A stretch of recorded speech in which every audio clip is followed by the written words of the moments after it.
the fourth in a series of our Jewish history of the 20th century. We're going to review a little bit of what we did last week and talk about that, and then we will come back with what we're going to talk about tonight. If we could go to our board, please. We talked about the first Jews in America, and we said that they came here in 1654 from Curacao, Dutch Jews. We also said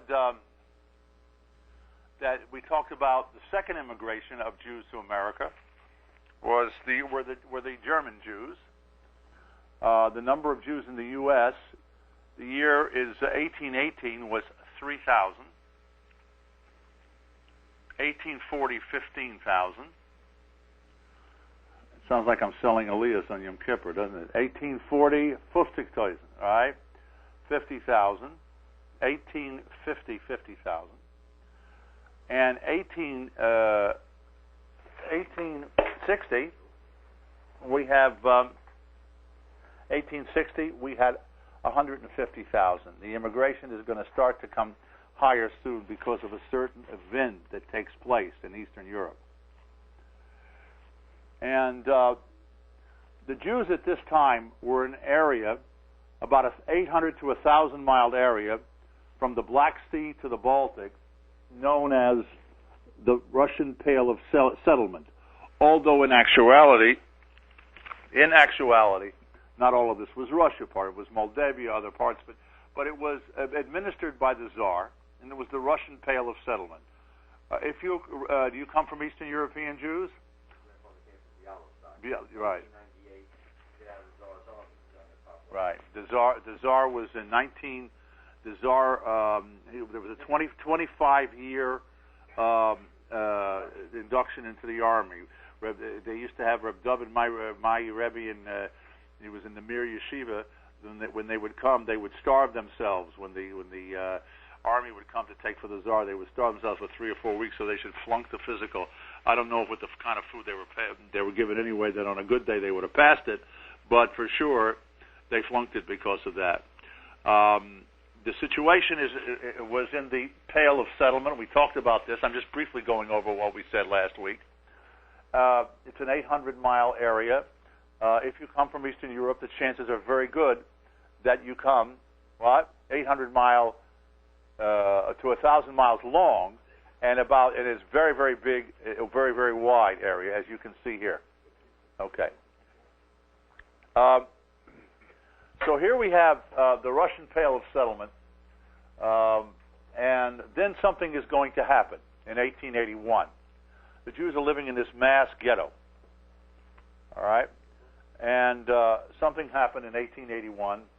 The immigration of Eastern Jews to the U.S. Why? Well, in 1881, Tsar Alexander II was assassinated. Okay? And, of course, the Jews were blamed. What then? Okay? All right? And that caused... This is briefly what we said last week, and that brought a lot of problems, a lot of tsaros, and they wanted to get after the Jews for this. So there arose a man by the name of Konstantin Pobedonotsev, and Konstantin Pobedonotsev was a minister to the Tsar, and he came up with a plan. You may not have heard of him, but your Bubbas and Zetas sure as heck knew who he was. And Pobedonotsev came up with a plan. And his plan was the May laws. You can take me off this thing because we need the spot. The May laws, the 1/3 laws, with all those Jews being in the Pale of Settlement, 1/3 of the Jews, Pobedonotsev, when he spoke to delegations asking them to help the Jews, he really said 1/3 of the Jews are going to flee Russia from the oppression and the pogrom. 1/3 were going to accept baptism and convert to Christianity, and 1/3 are going to die. This is the Russian. This is when the Russian Pale of Settlement. it is very true. The fact is, and this here, you can bring me back a little on the bottom because I want to talk about this. You can bring me back on the bottom of this screen, okay? What I wanted to say about this was that I knew a man, to give you an idea of what it was like, I knew a man who, when a Jewish boy was born, you know what he was called, don't you? He was called a Kaddish. Because the greatest thing you could hope for, and this is our parents and grandparents and great-grandparents, right? The greatest thing you could hope for is that since girls didn't say Kaddish, which halachically there is much evidence that is permitted, but since they didn't do it, the greatest thing you could hope for is not that he's going to get a big contract and play in Yankee Stadium, but that the big, or that he was or that Allah would be a Talmud Chacham. But the main thing you could hope for was that he would outlive his parents, and you know the old saying, the Israelis said, get it from their European, Derech ha'olam she'habanim kovrim et ha'avot, oy va'avoy she'ha'avot kovrim et ha'banim. That it is the way of the world that the children bury the parents, oy gewalt, if the parents bury the children. So the greatest thing you could hope for, called him a Kaddish. One fellow came from there were 6 girls, and he was the only boy. Parents, he told me, gave him more food because they wanted him to survive to say Kaddish. These things are so far from us, and our glot, kosher, super glot, Yoshin, Mchol of Yisrael at Yankee Stadium between the 3rd and 4th inning. We don't know from what they lived under. So the Jews came rushing out of the Pale of Settlement, coming to America. Now, when you look at this, they first went to Brody, Romania, which was a port, and there were 3 ports. You know what the 3 major ports in America were, gentlemen? First port, of course, New York. Second port, Philadelphia. Third port is Baltimore. Okay. They came to these ports. Then there was Jacob Schiff, who came up with an idea. He didn't want all the Jews going to the east, so he came up with the Galveston Project in 1907. The Galveston Project was he was going to send all the Jews to Texas. So they changed the tickets, steamship tickets, and they went around Florida to the port of Galveston, Texas. And at that particular time, they got off the boat, and the guy said to us, "Sudele, das guckt nicht aus wie the Lower East Side. This doesn't look like the Lower East Side. Was ist doch a Gegner Mensch mit a Pferd and a große Hit? What did the guy go riding on a horse with a big hat?" So, yeah. It was a bump. Texas was not exactly Bialystok, okay? Texas was not exactly Bialystok. Okay. We're talking now about the Eastern European Jews, okay? And in America. Here is your year and here is your number. 1860, 150,000. 1880, 250,000. 1900, 1 million. 1908, close to 2 million, because that major Eastern European, after the Tsar was assassinated, and they were putting tremendous pressure on the Jews, then this is what happened. Okay. Should we stop this thing are we okay? All right. 2 million Jews. They go from 1860 to in a period of 50 years. That's how we got here. 1908, close to 2 million. 1926, 4,100,000, and then it stopped because the 1924 National Origins Bill caused it to stop. Okay? Now,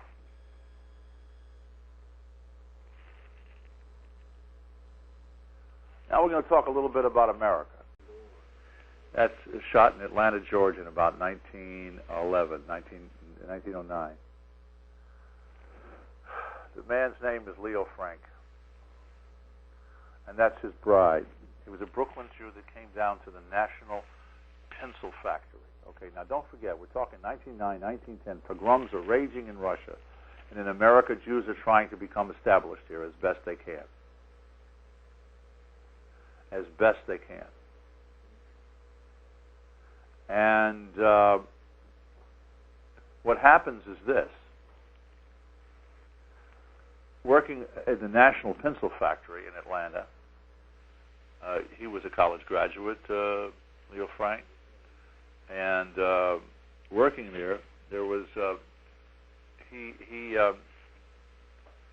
went on trial. Why? Because of this 13-year-old girl named Mary Fagan. Mary Fagan was a 13-year-old girl, was found dead and sexually raped in the National Pencil Factory in Atlanta.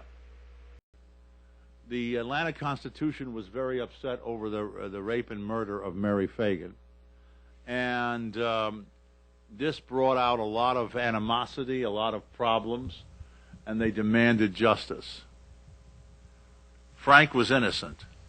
There was a deathbed confession by an African-American individual who worked there, janitor, maintenance man, that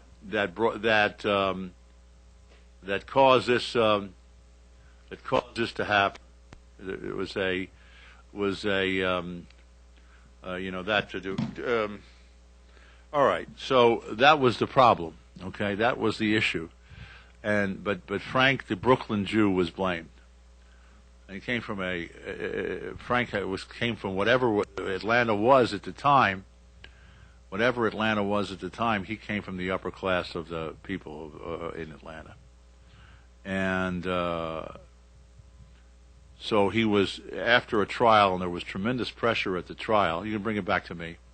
There was tremendous pressure at the. Just bring it back in general. There was tremendous pressure at the trial to convict him, and he was convicted, and he was sentenced to death. And eventually his sentence was commuted. His sentence was commuted. And when it was commuted, he was going to be in prison but not get the death penalty. A mob went crazy. This is about 1913. Mob went crazy, pulled him out of jail, and bring us back now to the next to the computer. Mob went nuts. They took him out and they strung him up, and that's Leo Frank being hung. The situation was this: Frank was hung. Two major organizations came out of this. Two major organizations. What was born from this, first of all? The Anti-Defamation League of B'nai B'rith, the ADL, came out of this. But another organization came out of this as well. The resurgence of the Ku Klux Klan. So... You mean they were dormant? Relatively so. And this is what happened. This is how the whole problem came about. The Ku Klux Klan was reborn, and you had terrible problems because of it. I want to say something else too. You have to understand how the Jews took this. The Jews in Georgia came, a few thousand of them left the state out of fear. They left the state out of fear. How do Jews handle a situation like this? I always considered myself a kid who was interested in history and archaeology and aware of what was going on. I left home at the age of 12, 1957, and 56, 57. How long was that after the Frank case? 40 years, something like that, huh? Not as much as distance from us to Vietnam. Don't forget, a girl was murdered, a Jew was blamed, the thousands of Jews left Georgia, and I come to Baltimore, to Yeshiva. And a guy in the 7th grade, a guy named David Hess comes up to me, and he says, Spivak, he says, tell me, did Leo Frank really do it? You know what my response was? Who's Leo Frank? Shah, still. Mach nicht kein Gewalt. Don't talk about it. Don't tell the children. Whether they were right or whether they were wrong, that was what happened. It was kept under the blankets. Don't talk about it. People were extremely frightened. Now, what you have here is this huge movement coming from Germany, or coming from Eastern Europe. Podbiodanetsa puts the one-third laws in, pogroms. They're rushing out to America. They're trying to build in America, and there is this anti-Semitism going on. I had a professor, a history professor, who said to me that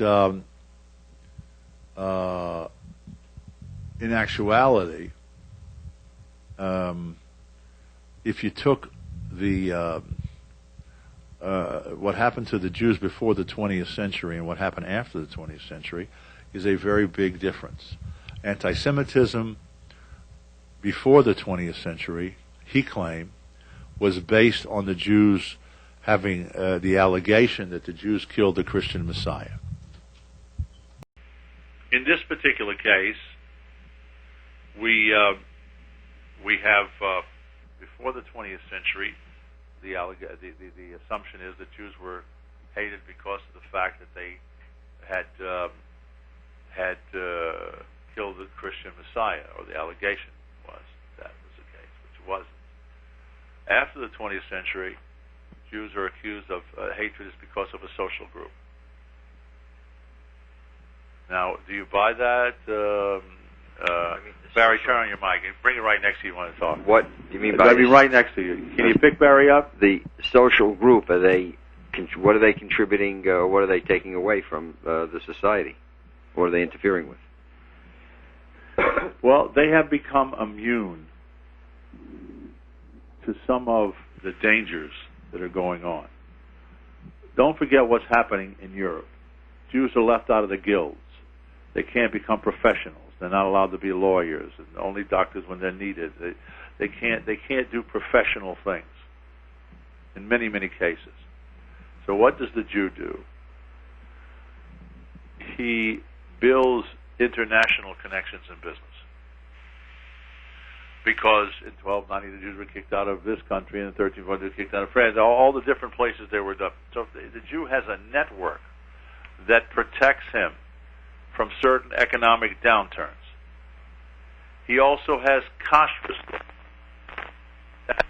given for a different reason, have a side benefit of cleanliness that protects him for certain black plague diseases. So while everybody else is getting strashed real good, the Jew is surviving. So the Jew is now being hated as a social group. Okay? All right. America is starting to grow and spread out. Are we okay? America is starting to grow and spread out. And this is not working well in some places where people don't know what they're doing. Rabbi Chaim Vidrowitz, there was an attempt in the early 1900s, as I said last week, to have a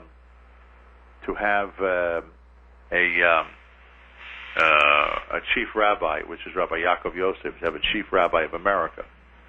And Rabbi Yaakov Yosef ultimately had a heart attack and died because of the fact that the Jews couldn't agree on it. He put out a tax on the chickens, and the Jews, the butchers, thought of this as the charobka, the tax that the Czar had put on there, and it reminded them of the charobka. So there was a funeral. Rabbi Yaakov Yosef at the funeral. There was a riot broke out at the funeral, at Rabbi Yaakov Yosef's funeral. So, all right. So we've talked about what's happening in the turn of the century in Europe. How old a man was he when he died? How old a man was he? In his 50s, 60s. Rabbi Yaakov Yosef was a young man. I think he wasn't more than in his 50s. Don't think so. Okay. Now, at this beginning, this period, 1840, this period of the Industrial Revolution has taken place. Science has done incredible things. Science has done incredible things. And back in Europe, Jews are still doing great things. Let's go back to our screen. It has been said that the 20th century has been, the history of the 20th century has been written by three German Jews. Engels. Freud, Engels, Marx, Einstein. And Marx. Not Groucho, huh? No.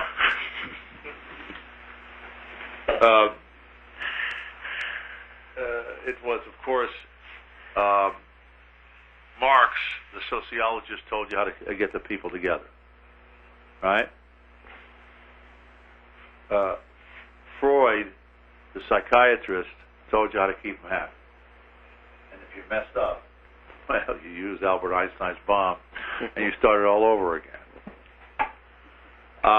The one thing about Marx was he said that communism would work everywhere, but in one country where he didn't think it would work, and that was Russia.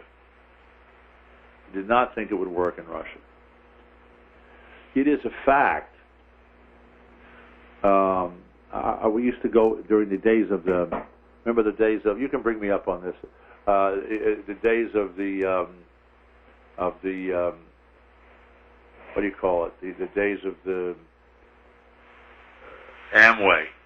All right, and everybody was thought they were going to make some extra money when the kids were going to school and needed extra money. So the Amway had its plan. So Amway had a tremendous meeting in one of the main arenas in New Jersey, I believe it was, and everybody's up clapping, grown men and women are clapping, and so the head of Amway gets up and he's talking about how great America is. He's talking about, this is just maybe a few years after Russia could not get wheat. All right? They were unable to get wheat. So, and the United States had to send them wheat. The head of Amway says to thousands of people, he says, I went to Russia. I went to the Ukraine, he says, and I got down on my knees because I used to be a farmer and I was looking at the soil. And the soil is rich and red. And things can grow in that soil more than in American soil. He says, but the people just couldn't get their act together. What was it about America, or what was it about the people who came here that were able to do it? That was the problem. Marx didn't think that an economic system would work in Russia. Didn't think so. We talk about Freud. I don't know. You tell me. Turn on his mic, okay? You tell me that. I don't know if I have something to say. How does did Freud? Is Freud been? Pull the mic in front of you a little bit. We have a camera for him, please. Has Freud been discredited, Dr. Day? It's a loaded question.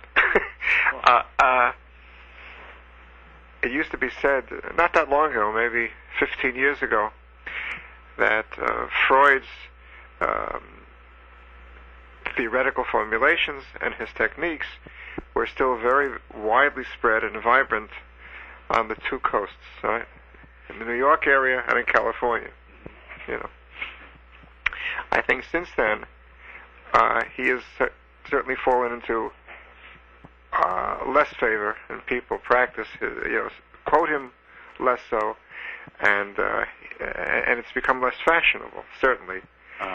But do I still think that many people still believe that he contributed a great deal, not only historically, but conceptually to the field? I do think that. But he certainly is less less widely spoken of and read and so on. I hear you. Okay.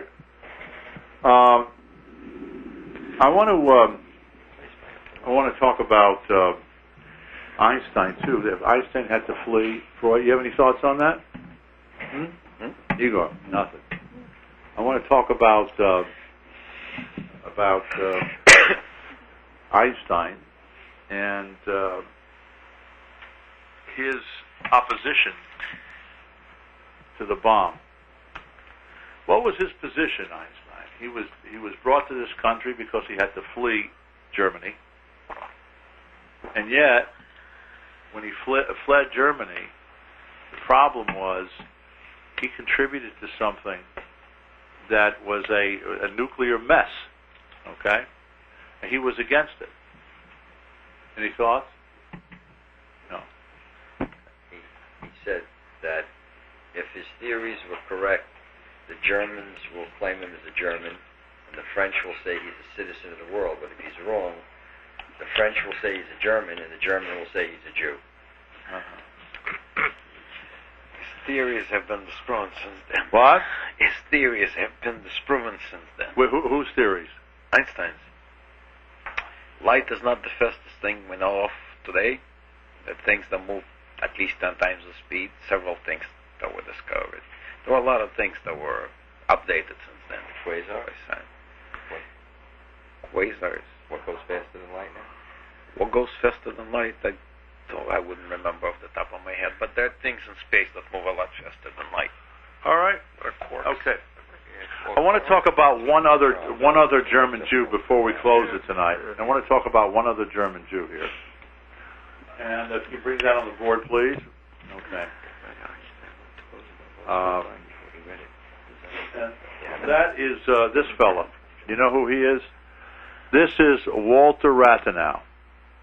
Walter Radnot was the German foreign minister. 1922. In 1922, he was assassinated. Radnot is assassinated, and he supported the Treaty of Versailles. The Treaty of Versailles, he's a Jew, was the most horrible thing that ever happened to Germany. It was a nightmare and a half. Okay? The master should be on 3 and the other should be up. Yeah. It was a nightmare. And because it was a nightmare, Germany looked, they could take a lot of things, even the inflation and the stories of, bring it back here, even the stories of what they did, they could take it. But what they weren't able to take was that grandmothers lost their pensions, because all the money that was put aside for the pensions of the elderly was eaten up by the Treaty of Versailles. Was he assassinated by someone from the government, or was it just a random deranged person? I think it was a group of people who were just out to get him. They were angry that he was a large supporter of the Treaty of Versailles. He was a supporter of the Treaty of Versailles, and he talked the people into take it, accept it, don't fight it. And you have to understand that there was no one on German soil. There was no one on German soil. Not one foreign soldier stepped foot on German soil before Germans surrendered. And this infuriated the people. This infuriated them. Okay, any further questions? I'm going to call it here. Anything you want to talk about?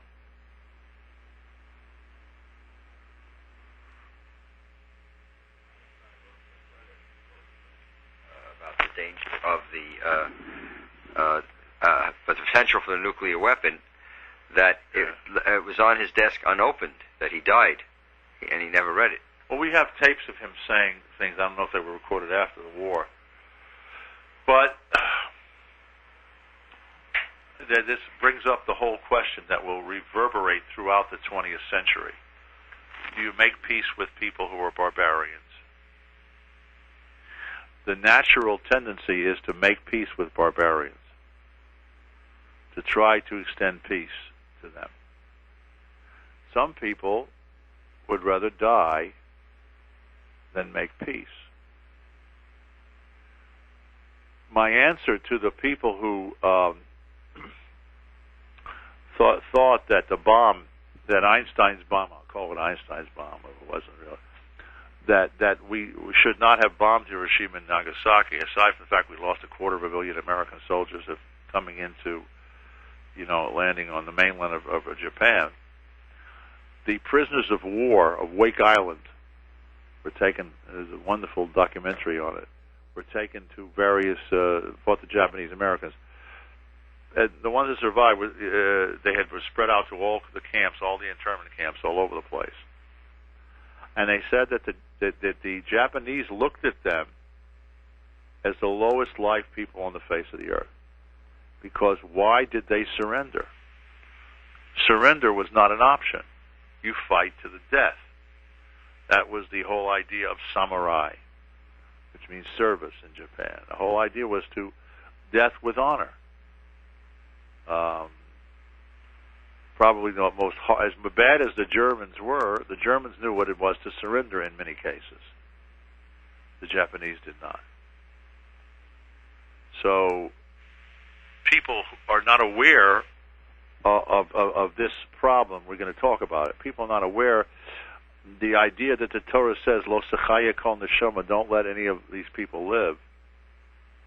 And it looks barbaric to some people.